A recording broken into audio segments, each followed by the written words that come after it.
La lluvia golpeaba con furia contra las ventanas de aquella casa antigua, ubicada en las afueras de un pequeño pueblo del interior. Adentro, en la sala principal, una escena desgarradora se desarrollaba bajo la luz fría de un único foco que colgaba del techo. «¡Ya basta, papá!», gritó Cristina, una mujer de unos 40 años, con el rostro enrojecido de rabia. «No vamos a seguir cargando con ustedes. Esto se terminó». Si te gustan las historias, te invito a suscribirte a este canal. Tu apoyo significa mucho para mí y me ayuda a seguir creciendo. Acompáñame en este viaje lleno de emoción y ternura, y cuéntame en los comentarios desde dónde me escuchas.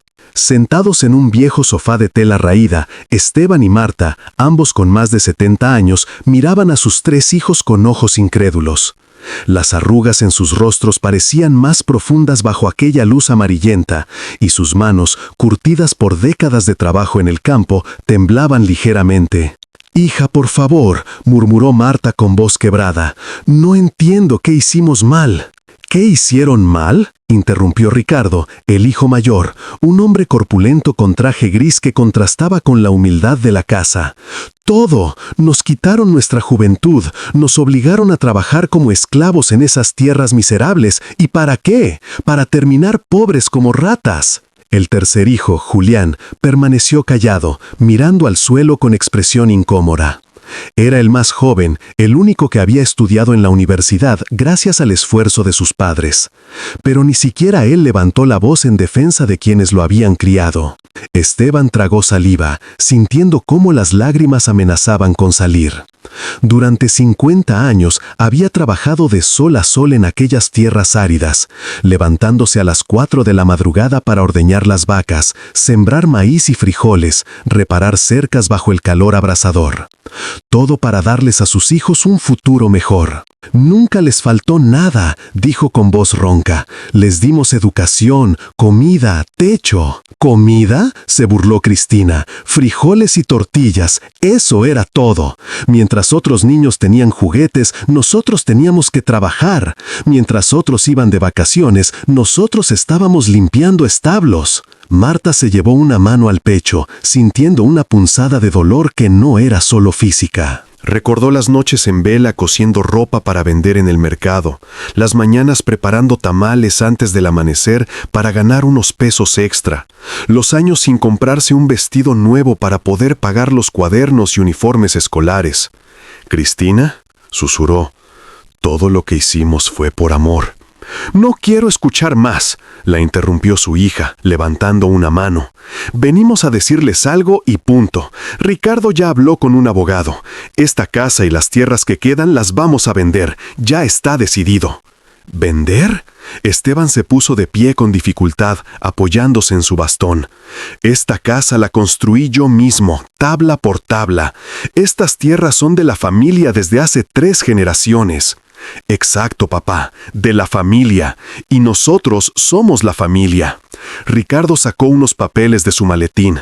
«Ya hablamos con el notario. Ustedes nos firmaron hace años un poder para administrar sus bienes. Ese poder nos autoriza a vender». «Pero fue para que nos ayudaran cuando estuviéramos viejos», exclamó Esteban, «no para que nos despojaran de todo». «Pues deberían haber leído mejor antes de firmar», Julián habló por primera vez con voz monótona. «De todas formas, ¿qué van a hacer ustedes con todo esto? Ya no pueden trabajar la tierra, se están cayendo a pedazos». Las palabras atravesaron el corazón de Marta como cuchillos. Miró a su hijo menor, aquel niño que había nacido enfermo y a quien ella había cuidado durante noches interminables, rogando a Dios que no se lo llevara. Aquel muchacho al que había enseñado a leer bajo la luz de una vela porque no había dinero para lámparas de queroseno. «Julián», murmuró, «¿tú también?». El joven evitó su mirada. «Miren», continuó Ricardo, adoptando un tono falsamente conciliador, «les vamos a dar una solución, una salida digna. Les conseguimos un cuarto en el asilo del pueblo. Está limpio, tienen comida 3 veces al día, hay enfermeras». «¿Un asilo?». Esteban sintió que el mundo giraba a su alrededor. «¿Nos van a meter en un asilo?». Es lo mejor para todos. Cristina cruzó los brazos. Ustedes reciben cuidados. Nosotros podemos seguir con nuestras vidas sin preocupaciones. Todos ganamos. Nosotros lo perdemos todo, susurró Marta. No sean dramáticos. Ricardo guardó los papeles. La decisión ya está tomada. El lunes viene el camión a recoger sus cosas. Solo lo básico, por supuesto. En el asilo no hay mucho espacio. Hubo un silencio espeso, roto solo por el tamborileo de la lluvia en el tejado. Esteban miró a su esposa, viendo el dolor reflejado en sus ojos húmedos. 50 años de matrimonio, de lucha compartida, de sueños construidos con las manos, se derrumbaban en una sola noche. Entonces, la voz del anciano apenas era audible. ¿Así nos pagan todo lo que hicimos por ustedes? No es personal, papá, dijo Julián, todavía mirando al suelo. Es práctica, es lógica, es lo que tiene sentido. Lo que tiene sentido, repitió Esteban, sintiendo que algo dentro de él se quebraba definitivamente. Cristina se acercó a la puerta, ansiosa por irse. Ricardo ya estaba afuera, bajo su paraguas negro. Julián lo siguió sin decir palabra. Ah, y una cosa más. Cristina se detuvo en el umbral. No vayan a meter ideas extrañas en la cabeza de los vecinos. Esto es un asunto de familia, privado. ¿Entendido? No esperó respuesta. La puerta se cerró con un golpe seco que resonó en toda la casa vacía. Esteban y Marta se quedaron solos en aquella sala que había sido testigo de tantas navidades, cumpleaños, risas infantiles y noches tranquilas frente al fuego. Ahora solo quedaba el eco de la traición y el sonido incesante de la lluvia. La mujer se aferró al brazo de su esposo, llorando en silencio. Él permaneció de pie, con la mirada perdida en algún punto de la pared, donde colgaba una fotografía descolorida. Sus 3 hijos sonriendo, pequeños aún, con sus mejores ropas dominicales. Una imagen de tiempos que ahora parecían pertenecer a otra vida, a otra familia. Marta, murmuró finalmente, ¿en qué nos equivocamos? Ella no tenía respuesta, solo lágrimas. Los días siguientes transcurrieron como una pesadilla de la que no podían despertar. Esteban caminaba por la finca al amanecer, observando las tierras que había trabajado durante más de 5 décadas. Cada árbol, cada cerca, cada piedra del camino le traía un recuerdo. Allí, bajo aquel sauce, había enseñado a Ricardo a pescar cuando el niño tenía apenas 6 años. Más allá, junto al arroyo, había celebrado el primer día de escuela de Cristina, quien había vuelto corriendo a contarle que la maestra la había felicitado por su letra bonita. Y en aquella colina, Julián había hecho volar su primera cometa, gritando de alegría mientras la tela roja danzaba contra el cielo azul. Todo parecía ahora una ilusión, un espejismo de felicidad que nunca había sido real. Marta, por su parte, pasaba las horas en la cocina, ese espacio que había sido su reino durante tantos años. Acariciaba la mesa de madera donde había amasado miles de panes, donde había ayudado a sus hijos con las tareas escolares, donde había rezado el rosario cada noche antes de dormir. ¿Recuerdas cuando Cristina hacía sus muñecas de trapo aquí?, dijo una tarde con voz temblorosa. Se sentaba en esa esquina y yo le enseñaba a coser. Decía que cuando fuera grande iba a hacer ropa para nosotros, que nunca nos iba a dejar solos. Esteban se acercó y abrazó a su esposa por detrás, apoyando su mejilla contra la cabeza canosa de ella. Los niños dicen muchas cosas, vieja. No podemos culparlos por no cumplir promesas de infancia. Pero esto es diferente. Marta se giró para mirarlo a los ojos. Esto no es olvidar una promesa infantil. Esto es crueldad, ingratitud. ¿Cómo pueden echarnos así, como si fuéramos estorbos? El anciano no tenía respuesta. En las noches, cuando el silencio se volvía insoportable, recordaba escenas que ahora cobraban un nuevo significado doloroso. Recordaba a Ricardo, a los 16 años, pidiéndole dinero para comprarse unas botas nuevas. Esteban había trabajado jornadas dobles durante un mes, hasta que sus manos sangraron por las ampollas para juntar el dinero. Cuando le dio las botas, el muchacho apenas había murmurado un gracias antes de salir corriendo con sus amigos. Recordaba a Cristina, a los 20 años, llorando porque su novio la había dejado. Marta había pasado 3 días sin dormir, consolándola, cocinándole sus platillos favoritos, escuchando las mismas historias una y otra vez. Cuando la muchacha finalmente se recuperó, se fue a la ciudad sin siquiera despedirse, alegando que necesitaba aire fresco. Y recordaba a Julián, el más pequeño, el más estudiado, quien había prometido que la universidad lo haría mejor persona, más agradecido, más consciente del sacrificio de sus padres. Pero el muchacho había vuelto convertido en un extraño, hablando con palabras complicadas, mirándolos con una mezcla de lástima y vergüenza, como si fueran reliquias de un pasado del que se avergonzaba. «Quizás fuimos demasiado blandos», dijo Esteban una noche, sentado en el porche. «Quizás debimos enseñarles a valorar más». «Les enseñamos con el ejemplo», respondió Marta. «Trabajamos honestamente, tratamos a todos con respeto, compartimos lo poco que teníamos. ¿Qué más podíamos hacer?» Aparentemente, nada de eso importó. El lunes llegó demasiado pronto. Un camión viejo se detuvo frente a la casa al mediodía. Ricardo bajó con 2 hombres que Esteban no conocía. Traían cajas de cartón y expresiones de indiferencia. «Empaquen solo lo necesario», ordenó Ricardo. «Ropa, algunos objetos personales, nada de muebles. En el asilo no hay espacio». Marta entró a la habitación que había compartido con su esposo durante 50 años. Las paredes estaban llenas de fotografías, de recuerdos, de pedazos de su vida. ¿Cómo empacar toda una existencia en 2 cajas de cartón? Tomó un viejo álbum de fotos y lo hojeó con lágrimas en los ojos. Ahí estaban sus hijos de bebés, sus primeros pasos, sus primeras sonrisas. Ahí estaba la foto de su boda, con Esteban joven y fuerte, mirándola como si fuera la cosa más valiosa del mundo. Ahí estaban las navidades, los cumpleaños, los domingos en el río.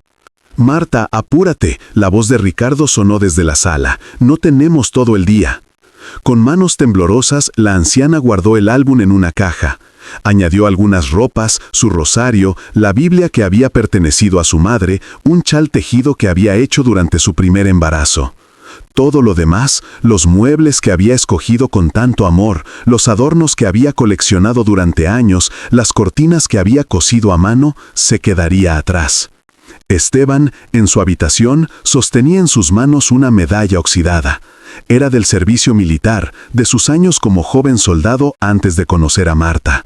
La guardó en su bolsillo y luego tomó su sombrero de paja, el mismo que había usado en todos aquellos años de trabajo bajo el sol. Cuando bajaron con sus escasas pertenencias, Ricardo ya estaba al teléfono, hablando con alguien sobre la venta de la propiedad. Ni siquiera los miró. Cristina llegó en su auto, impaciente.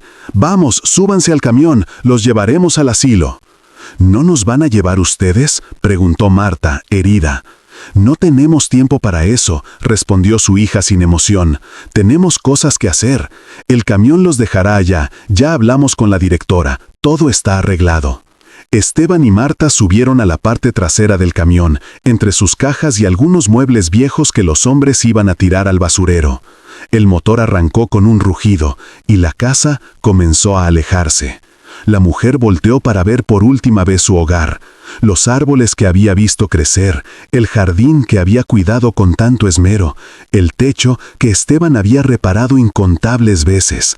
Todo se hacía más pequeño con cada segundo, hasta convertirse en un punto lejano en el camino polvoriento. «No llores más, vieja», susurró Esteban, aunque sus propias mejillas estaban húmedas. «No les vamos a dar ese gusto». Pero en su corazón ambos sentían que algo fundamental se había roto. No solo perdían su casa, sus tierras, su historia, perdían la fe en que el amor y el sacrificio significaban algo. Perdían la esperanza de que sus años de entrega hubieran valido la pena. El asilo Nuestra Señora del Perpetuo Socorro era un edificio gris de 2 pisos ubicado en las afueras del pueblo. Las paredes estaban manchadas de humedad, las ventanas tenían rejas y un olor a desinfectante y vejez impregnaba cada rincón. La directora, una mujer robusta de unos 50 años con gafas gruesas, lo recibió con una sonrisa profesional que no llegaba a sus ojos. Bienvenidos, soy la señora Domínguez. Sus hijos ya pagaron el primer mes. Les mostraré su habitación. Los condujo por un pasillo estrecho donde otros ancianos los miraban con expresiones vacías desde sillas de ruedas y bancos de madera. Algunos murmuraban incoherencias, otros simplemente miraban al vacío. El lugar olía a olvido y resignación. Aquí es. La directora abrió una puerta. Tienen 2 camas, un armario compartido y el baño está al final del pasillo. Desayuno a las 7, almuerzo a la 1, cena a las 6, luces apagadas a las 9. ¿Alguna pregunta? Esteban miró la habitación minúscula, con paredes descascaradas y un solo ventanuco que daba un muro de ladrillos. Era más pequeña que el gallinero de su finca. ¿Podemos salir?, preguntó. ¿Ir al pueblo? Solo con autorización escrita de sus familiares, respondió la directora, consultando una carpeta. Y veo aquí que sus hijos dejaron instrucciones específicas de que no salgan sin supervisión. Órdenes del señor Ricardo Montero. Al parecer tienen problemas de salud y podrían desorientarse. «Eso es mentira», exclamó Marta. «Estamos perfectamente bien. Señora, yo solo sigo a las indicaciones de los responsables. Si tienen algún problema, hablen con sus hijos». La puerta se cerró y el sonido de la llave girando en la cerradura resonó como una sentencia. Esteban se sentó lentamente en una de las camas, que crujió bajo su peso. Marta se quedó de pie junto a la ventana, mirando el muro gris que bloqueaba cualquier vista al exterior. «Nos encerraron», susurró, «como si fuéramos criminales, como si fuéramos... nada». «Para ellos, eso es lo que somos», dijo Esteban con amargura. «Nada. Estorbos de los que había que deshacerse». Esa noche, acostados en camas separadas por apenas 1 metro de distancia, ambos lloraron en silencio. No por la incomodidad del lugar, no por la pérdida material. Lloraban por la herida invisible que ningún doctor podía curar. La herida de la ingratitud, del amor traicionado, del sacrificio pisoteado. «¿Recuerdas lo que decía tu padre?», murmuró Marta en la oscuridad. Decía que criar hijos era como plantar árboles, que uno regaba, cuidaba, podaba, esperando que dieran frutos dulces. «Pero a veces los árboles se tuercen», completó Esteban, «y por más que uno trate, no hay forma de enderezarlos». «¿Tú crees que fue culpa nuestra?». «No lo sé, vieja. Ya no sé nada». El silencio los envolvió, interrumpido solo por los quejidos distantes de otros ancianos, los pasos de las enfermeras en el pasillo, el tic-tac monótono de un reloj de pared en algún lugar del edificio. Los días en el asilo transcurrían con una lentitud agoniosa. Las rutinas eran monótonas: despertar al sonido de una campana, desayunar avena aguada y café frío, sentarse en la sala común mirando televisión junto a ancianos que apenas reconocían sus propios nombres, almorzar sopa insípida, tomar la siesta obligatoria, cenar más sopa y volver a la habitación cuando caía la noche. Esteban intentó mantener la dignidad. Se levantaba temprano, se aseaba cuidadosamente, se vestía con sus mejores ropas aunque no tenía a dónde ir, pero con cada día que pasaba sentía cómo una parte de él se apagaba. Marta, por su parte, pasaba horas mirando el álbum de fotos, acariciando con dedos temblorosos las imágenes de sus hijos cuando eran pequeños. A veces hablaba con ellos como si estuvieran presentes. «Mira, Cristina, ¿recuerdas este vestido? Te lo hice para tu primera comunión. Estabas tan hermosa». «Marta». Esteban se acercaba y le tomaba la mano. «Ya no están aquí, vieja. Ya no nos quieren. Lo sé». Ella cerraba el álbum con tristeza. «Pero necesito recordar que alguna vez sí nos quisieron. Aunque haya sido solo cuando eran pequeños, cuando nos necesitaban. Necesito creer que todo aquello fue real». Una tarde, mientras estaban en la sala común, escucharon que otros residentes hablaban en voz baja. ¿Escuchaste de los Montero?, decía una anciana a otra. Vendieron la finca familiar. Dicen que sacaron una fortuna, $500,000. Esteban y Marta intercambiaron miradas de shock. ¿500,000? Ellos jamás habían imaginado que aquellas tierras valían tanto. Tierras que habían comprado por casi nada hacía 50 años, que habían trabajado con sangre y sudor, que ahora, ¿y los hijos?, continuó la anciana, se dividieron todo.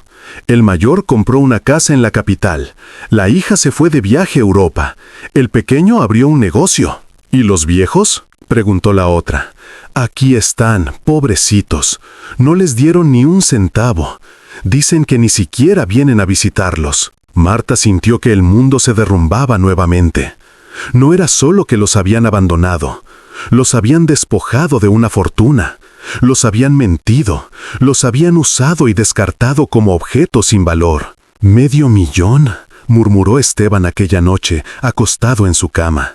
Y a nosotros nos dejaron aquí, pagando solo el primer mes, según escuché que le decía la directora a una enfermera. Después de ese mes nos echarán por falta de pago. Entonces, ¿qué vamos a hacer? La voz de Marta temblaba. No tenemos dinero, no tenemos dónde ir. No lo sé, Marta, no lo sé. Por primera vez en 50 años de matrimonio, Esteban sintió que no tenía fuerzas para seguir luchando. ¿Para qué? Habían dado todo, habían sacrificado todo, y al final, nada. Solo este cuarto frío, esta soledad aplastante, esta certeza de que morirían abandonados y olvidados. A veces pienso, susurró Marta, que hubiera sido mejor no haber tenido hijos, habernos quedado solos tú y yo. Al menos no tendríamos esta traición clavada en el corazón. No digas eso, vieja, respondió Esteban, aunque en su interior se preguntaba si ella no tenía razón. Tuvimos momentos buenos. ¿Recuerdas? Sus primeras palabras, sus risas, esas navidades cuando eran pequeños. Pero todo fue mentira, lloró Marta. Si de verdad nos hubieran amado, no estaríamos aquí.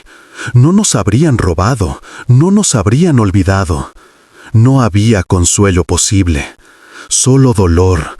Solo la certeza brutal de que habían sido traicionados por las personas que más amaban, por aquellos a quienes habían dado la vida entera. 3 semanas después de su llegada al asilo, un martes por la tarde, tocaron a la puerta de su habitación.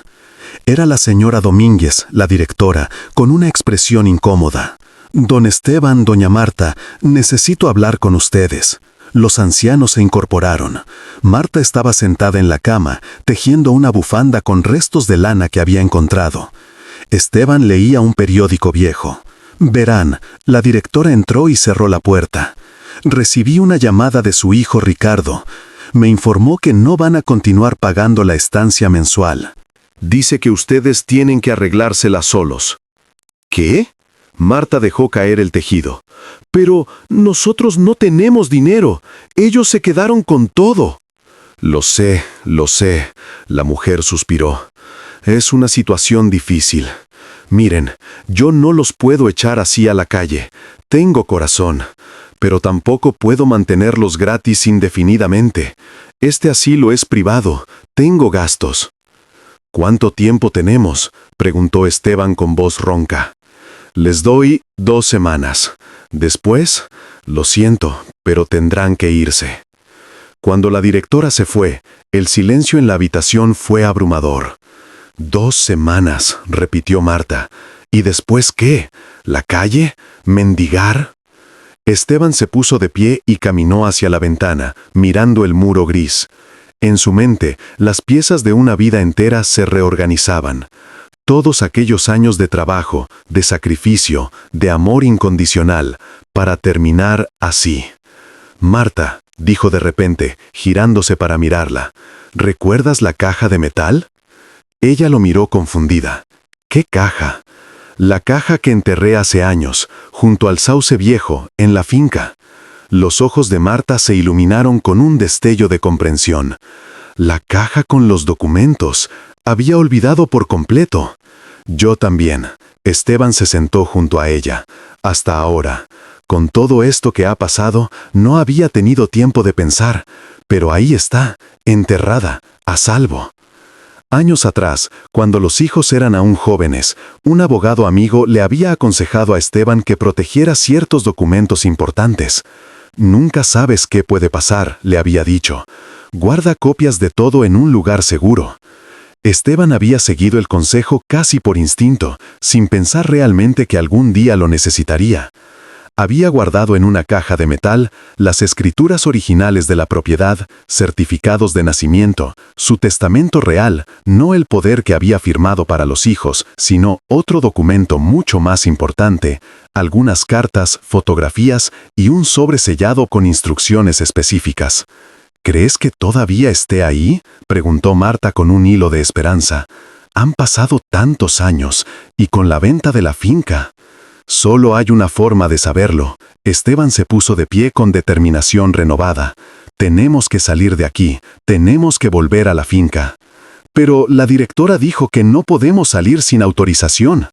¿Y qué van a hacer? ¿Encerrarnos? Ya lo están haciendo. Marta, no tenemos nada que perder, absolutamente nada. Si nos quedamos aquí, en 2 semanas estaremos en la calle de todos modos. Marta miró a su esposo y vio en sus ojos un destello que no había visto en semanas. No era solo determinación, era algo más profundo, dignidad. El orgullo de un hombre que había trabajado honestamente toda su vida y que no estaba dispuesto a morir como un mendigo. ¿Cuándo?, preguntó ella. Esta noche, a medianoche, cuando todos duerman. Esa noche, Esteban y Marta apenas cerraron los ojos. Escuchaban los sonidos del asilo, los pasos de la enfermera de turno, los ronquidos de otros residentes, el chirrido de alguna puerta, el ulular del viento afuera. Cuando el reloj marcó las 12, Esteban se levantó silenciosamente. Se vistió con sus mejores ropas, las que usaba antes para ir al pueblo los domingos. Marta hizo lo mismo, poniéndose su vestido floreado y su chal. «Si nos atrapan», susurró ella. «No nos van a atrapar», respondió él. «Somos viejos, Marta, pero no somos tontos. Conocemos el campo, conocemos la noche».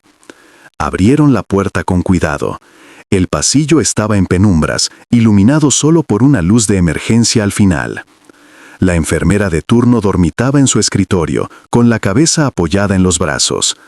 Con pasos lentos pero firmes, avanzaron por el corredor. Cada crujido del piso de madera sonaba como un trueno en sus oídos. Cada sombra parecía ocultarlos y delatarlos al mismo tiempo. Llegaron a la puerta principal.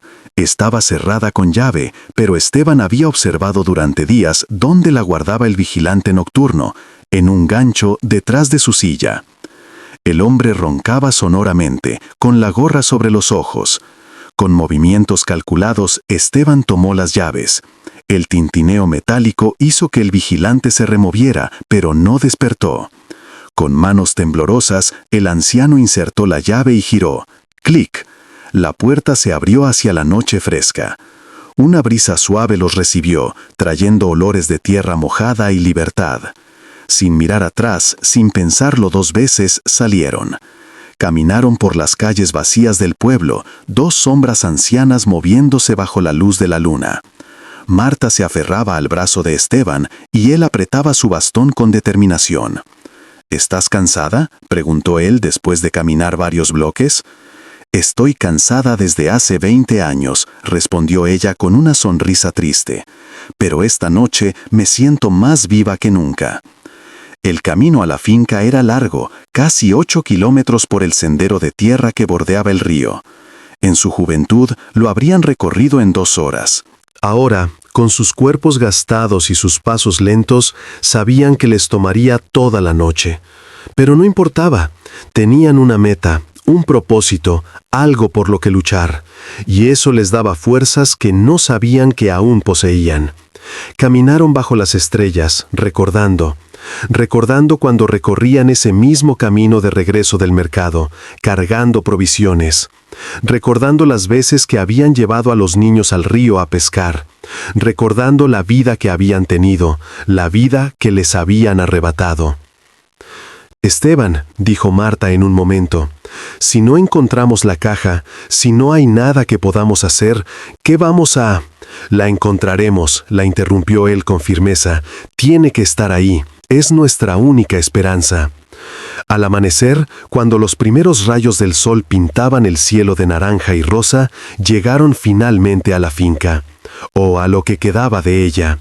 Un letrero enorme anunciaba, próximamente, Residencial Los Pinos, lotes desde $80,000. Las tierras habían sido divididas con estacas y cuerdas. Máquinas excavadoras dormían como bestias metálicas esperando continuar con la destrucción. Pero el sauce viejo todavía estaba ahí, majestuoso, antiguo, con sus ramas colgando como cortinas verdes. Era el único testigo silencioso de la historia de esa familia, el único que permanecía. Ahí, señaló Esteban, junto a las raíces del lado este. Se acercaron al árbol, sus pisadas crujiendo sobre la hierba húmeda por el rocío. Esteban se arrodilló con dificultad, buscando con las manos entre las raíces expuestas. ¿Lo ves?, preguntó Marta ansiosa. Todavía no, espera. Los dedos del anciano tocaron algo duro, metálico. El corazón le dio un vuelco. Aquí está. Con manos temblorosas comenzó a excavar. La tierra estaba suelta, húmeda. Poco a poco emergió una caja de metal oxidada, del tamaño de una caja de zapatos. Tenía un candado antiguo. ¿Trajiste la llave?, preguntó Marta. Esteban buscó en su bolsillo y sacó un llavero viejo.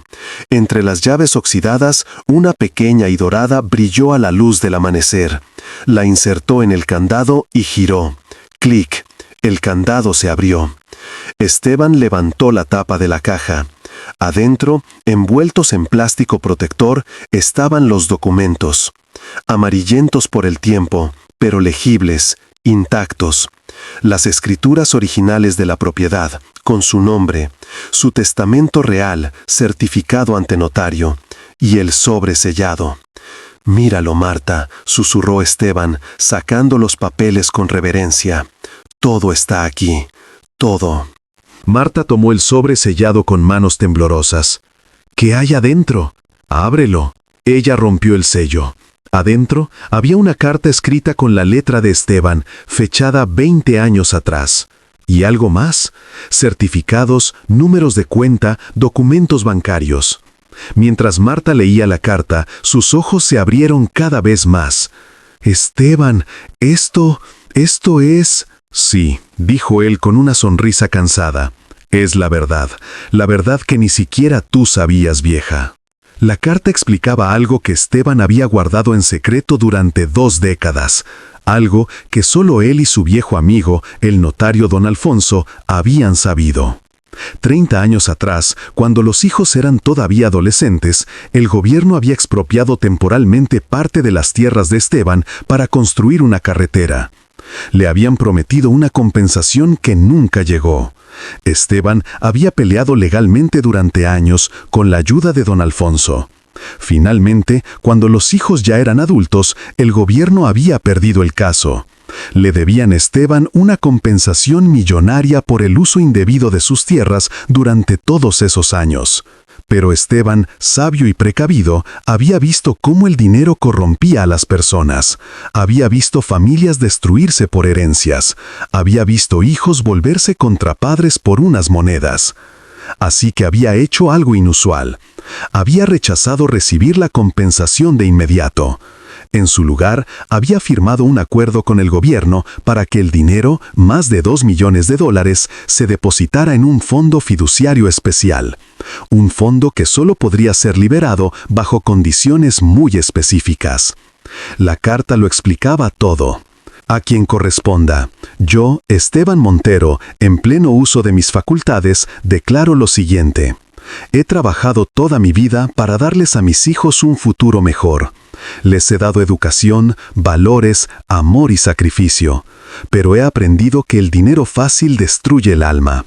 Por eso, la compensación gubernamental que me corresponde, $2.3 millones, según consta en los certificados adjuntos, permanecerá en custodia hasta que se cumplan estas condiciones. Si mis hijos cuidan de mí y de mi esposa en nuestra vejez con amor y respeto, el dinero será dividido equitativamente entre ellos al momento de nuestro fallecimiento.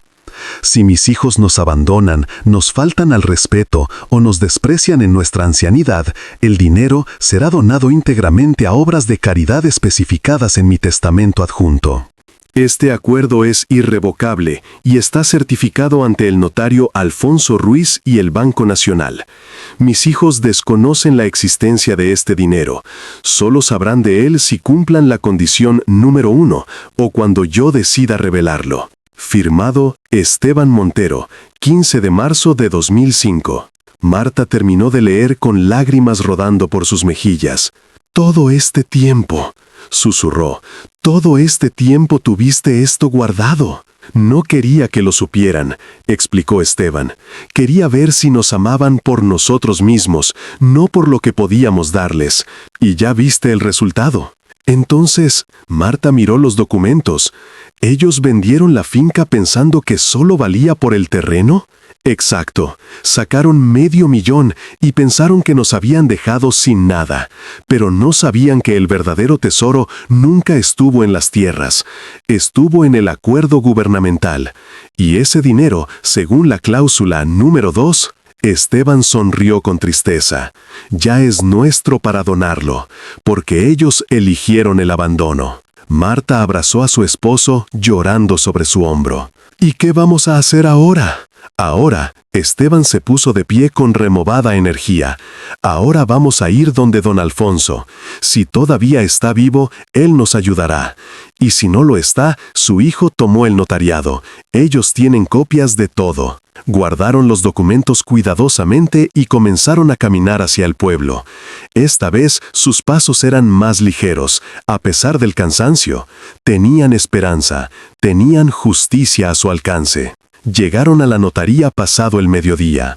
Don Alfonso había fallecido 2 años atrás, pero su hijo, Mauricio Ruiz, había heredado el despacho y todos los archivos. Cuando Esteban y Marta entraron, cubiertos de polvo del camino, exhaustos pero con los ojos brillantes, la recepcionista casi los echa. Parecían mendigos. «Necesito ver al notario Ruiz», dijo Esteban con firmeza.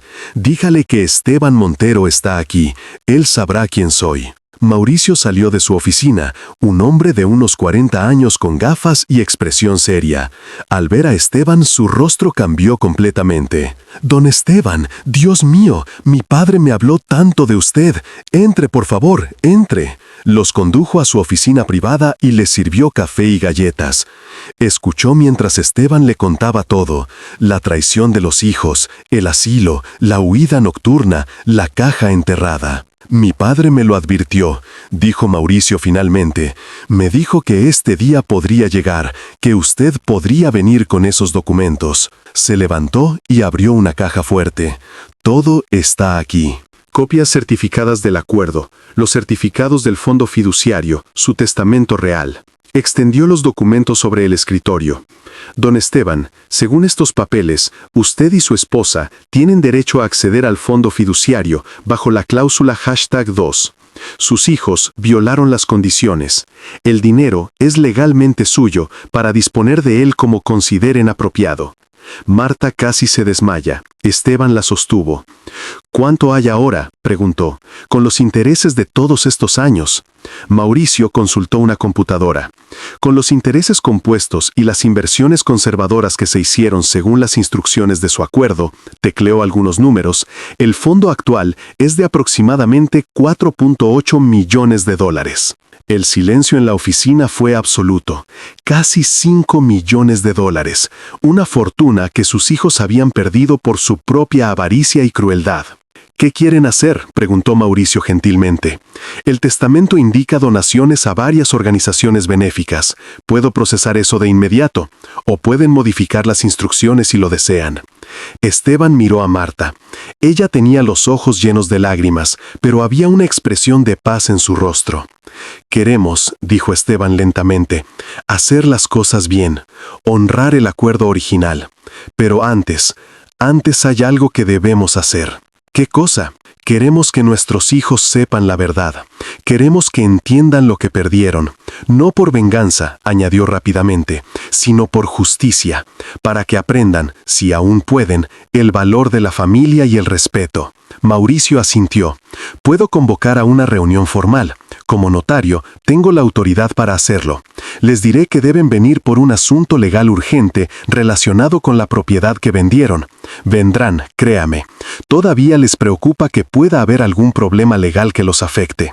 Hazlo, dijo Esteban, que sea mañana. Mientras tanto, Marta y yo necesitamos un lugar donde quedarnos. Mi casa, ofreció Mauricio de inmediato. Mi esposa y yo tenemos espacio de sobra. Sería un honor. Aquella noche, Esteban y Marta durmieron en una cama cómoda, en una habitación limpia y cálida, tratados con el respeto y la dignidad que sus propios hijos les habían negado. Un extraño les ofrecía más amor que su propia sangre. Al día siguiente, a las 10 de la mañana, Ricardo, Cristina y Julián llegaron a la notaría. Llegaron en sus autos nuevos, vestidos con ropa cara, con expresiones de fastidio por tener que perder tiempo en asuntos burocráticos. La recepcionista los hizo pasar a la sala de conferencias. Cuando entraron, se quedaron paralizados. Allí, sentados a la cabecera de la mesa, estaban sus padres.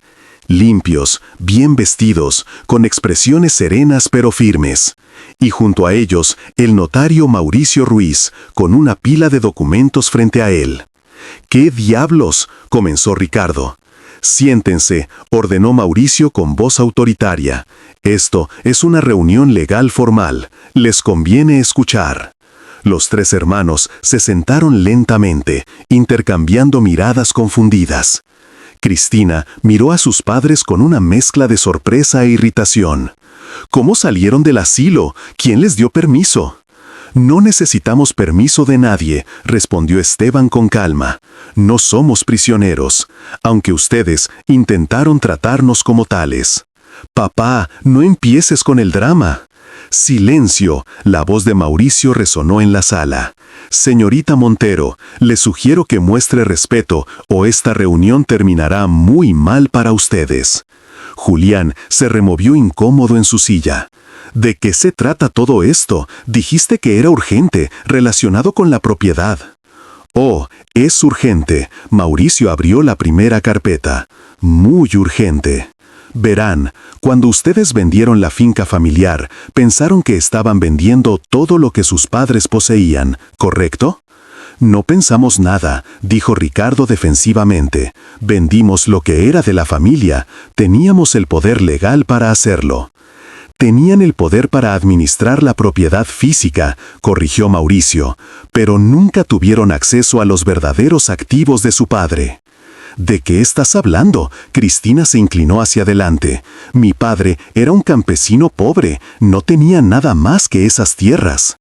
Ahí es donde se equivocan. Mauricio sacó los documentos y los colocó sobre la mesa. Su padre, el campesino pobre como lo llaman, es dueño de un fondo fiduciario de $4.8 millones. El silencio fue ensordecedor. Los tres hermanos se quedaron mirando los papeles con expresiones de shock absoluto. ¿Qué dijiste?, balbuceó Ricardo. $4.8 millones, repitió Mauricio lentamente. Compensación gubernamental por expropiación de tierras, depositada hace años en un fideicomiso especial, con intereses compuestos durante 2 décadas. Eso es imposible. Cristina tomó los documentos con manos temblorosas. ¿Por qué nunca nos lo dijeron? Esteban se puso de pie lentamente. Porque quería saber, dijo con voz cargada de emoción, si me amaban por lo que era, no por lo que tenía. Quería saber si el sacrificio de tu madre y mío había creado hijos con valores o solo con avaricia. Papá, Julián se veía pálido. Nosotros no sabíamos. ¿No sabían qué? interrumpió Marta, poniéndose de pie junto a su esposo. ¿No sabían que nos estaban abandonando? ¿No sabían que nos estaban robando nuestra casa?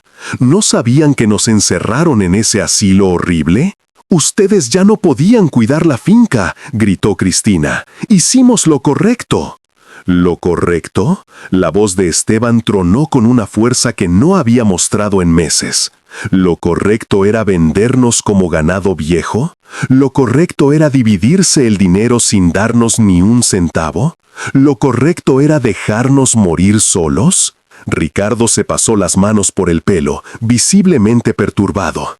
Está bien, cometimos errores, pero ahora que sabemos de este dinero, podemos arreglar las cosas, podemos sacarlos del asilo, comprarles una casa bonita. ¿Con nuestro dinero?, preguntó Marta con amargura. ¿Ahora sí nos quieren porque somos ricos? No es eso. Cristina extendió las manos. Mamá, papá, sean razonables. Somos familia. Ese dinero debería ser de todos. Mauricio intervino. Me temo que no funciona así. Según el acuerdo que su padre firmó hace 20 años, el dinero solo pasaría a ustedes bajo una condición: que cuidaran de sus padres en la vejez, con amor y respeto. Les mostró la carta original. Como pueden ver, ustedes violaron esa condición de la manera más absoluta posible. Por lo tanto, según la cláusula número 2, el dinero pasa completamente al control de sus padres, quienes tienen derecho a donarlo a organizaciones benéficas. ¡No! Ricardo golpeó la mesa. ¡Eso no es justo! ¡Ese dinero es de la familia! ¿Justo? Esteban rió sin humor. ¿Tú me vas a hablar de justicia? ¿Tú que me robaste mi casa? ¿Tú que me encerraste como a un criminal? Podemos impugnar esto, dijo Julián, recuperando la compostura. Legalmente, ese acuerdo tiene 20 años, debe haber prescrito. Inténtalo, dijo Mauricio fríamente. Está certificado, es irrevocable y está protegido por leyes federales de fideicomisos. Pero adelante, contrata abogados, gasta en juicios lo que sacaste de la venta de la finca. Al final, perderás. Cristina comenzó a llorar, pero no eran lágrimas de arrepentimiento, eran lágrimas de frustración, de avaricia frustrada. «Papá, mamá, por favor», suplicó. «No hagan esto. Somos sus hijos. No pueden dejarnos sin nada». ¿Sin nada? Marta la miró con incredulidad. Ustedes tienen el $500,000 de la finca, tienen sus trabajos, sus casas, sus vidas. Nosotros teníamos solo su amor, y nos lo quitaron. ¿Quién se quedó verdaderamente sin nada? Esteban tomó los documentos y los guardó cuidadosamente. Mauricio, procede con el testamento original. Dona el dinero como está especificado. Mitad para el orfanato San José, mitad para el asilo Nuestra Señora del Perpetuo Socorro, para mejorar las condiciones de los ancianos que viven ahí. «Espera», Ricardo se puso de pie bruscamente. «No pueden hacer eso. Ese dinero es nuestro por derecho». ¿Por derecho? Esteban lo miró directamente a los ojos. ¿Por derecho de qué? ¿De ser mis hijos? Ustedes renunciaron a ese derecho cuando me trataron como basura, cuando vendieron los recuerdos de mi vida por un puñado de $, cuando me encerraron y me olvidaron. «Papá, todavía podemos arreglar esto». Julián se acercó. «Podemos empezar de nuevo. ¿Podemos qué?», lo interrumpió Esteban. «¿Podemos fingir que me aman ahora que saben que tengo dinero? No, hijo. Ya mostraron quiénes son realmente. Y esa es la lección más dolorosa que un padre puede aprender». Marta se enjugó las lágrimas y añadió: «Durante 50 años les dimos todo, nuestro sudor, nuestras lágrimas, nuestros sueños. Lo único que pedíamos a cambio era amor y respeto. Ustedes eligieron darnos abandono y humillación. Ahora vivan con esa elección». Mauricio comenzó a reunir los documentos. «Esta reunión ha terminado. Les notificaré oficialmente cuando se complete la donación. Les sugiero que se vayan». Ricardo golpeó la mesa de nuevo, con los ojos inyectados de ira. «Esto no va a quedar así. Van a arrepentirse de esto». «Ya me arrepentí», dijo Esteban tranquilamente. Me arrepentí cada día que pasé en ese asilo, preguntándome en qué me equivoqué al criarlos. Pero ya no más. Ahora tengo paz. Los 3 hermanos salieron de la oficina, destrozados, no por haber perdido a sus padres, sino por haber perdido una fortuna. Y esa distinción era precisamente lo que probaba que Esteban había tomado la decisión correcta. Cuando la puerta se cerró, Marta se dejó caer en la silla, sollozando. Pero esta vez no era solo tristeza, era liberación. Se acabó, murmuró. Finalmente se acabó. Esteban la abrazó. Sí, vieja, se acabó. Gracias por acompañarme hasta el final de esta historia. Si te ha gustado, no olvides suscribirte al canal y dejar tu me gusta. Tu apoyo me ayuda a seguir compartiendo más historias llenas de amor y esperanza. Hasta la próxima, con otro romance inolvidable.